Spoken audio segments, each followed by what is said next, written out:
So many people have DM'd me recently asking for advice on how to propagate their Monstera. Carl, you've claimed you've got the ugliest elbow in Herefordshire, so let's see what you can do. You want to chop it up, but you don't know where to cut. Okay, I got you. Where should you be cutting? Here's your stem, and then you have these aerial roots coming off here. Where you see an aerial root, or where the stem is attached to the stem of the leaf, I've forgotten what it's called, but I will get there one day. That is where the node is. And you'll want to kind of cut just below the node. The node contains all the hormones it needs to produce more roots from. And so if you cut it above the node, on the actual leaf stem, it's got no hormones and there's nowhere for it to grow from. So making sure you're cutting either side of the node. Just looking in this picture alone, you've got 1, 2, 3, 4 cuttings just in this one picture, and I reckon there's more. But so you have quite a few choices on how you can propagate it after that. You can propagate them straight into soil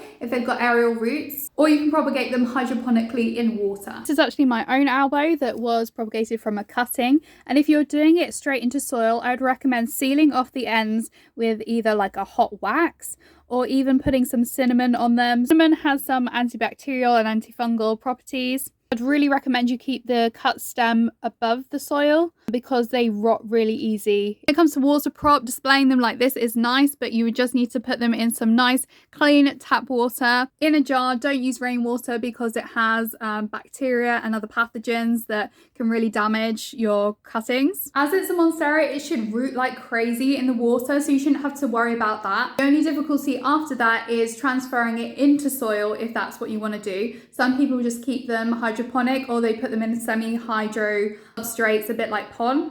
Monsteras grow like weeds anyway, so there shouldn't be much of a problem transplanting it from the water into the soil, but you might lose a few leaves, and because the roots are weaker because it's just been in water and it hasn't been exposed to other pathogens in the soil, it can struggle a bit at first, especially when it no longer has all this water to soak up, and then it realizes suddenly that it's actually got to find water for itself. It can always be an issue, but good luck. Let me know how it goes.